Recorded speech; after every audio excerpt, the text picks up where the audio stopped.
E noho kai reti ana te Māori I runga no I tōna whenua tūpuna. Hea I ki ngā tatauranga o te wā iti iho I te 30 ōrau o ngā Māori o Tāmaki Makaurau, nō rātou anō o rātou ake whare. Ko te whāenga o te hōtaka Tāmaki Māori Housing, he takahuri I tau e tatauranga rā, engari hei tā te pūrongo a Manawa Wright, arā te huhua o ngā taitapu e aukati ana I te whai a te Māori kia hoko ia, kia tūrane I aia tōna ake whare. Nā te iti, mō te rahi. He whakatū he whare o te whānau whānui, he whakatū he whare pai.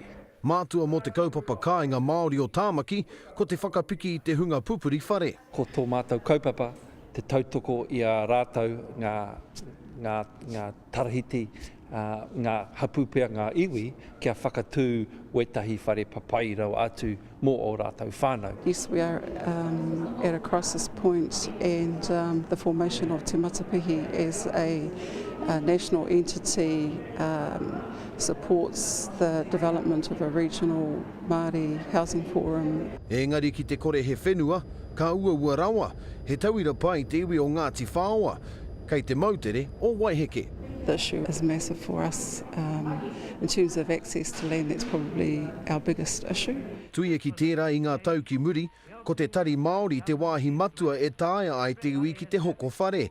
He oi I te korenga o taua kaupapa, tāpiri ki ngā pēhitanga o te ao mahi, he whitu te kaumārua o rau o ngai Māori, he whare I kore. Since that time, Māori have not actually been able to develop sufficient acumen amongst themselves to actually move to home ownership. He oe kei te tarahiti o he korowai tētahi tauira pai.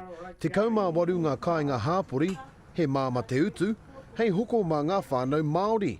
Engari aha kua tērā, he nui tonu te utu o te whenua ki Tāmaki Makaurau.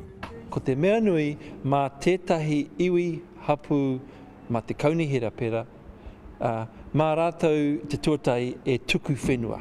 Hei te paunga o tēnei marama, ka whakatakoto e te matapihi o rātou whakakitenga no ngā hui puta noa I te motu. E pāana ki tēnei kaupapa, pupuri kāinga. Manawa Wright, Te Karere.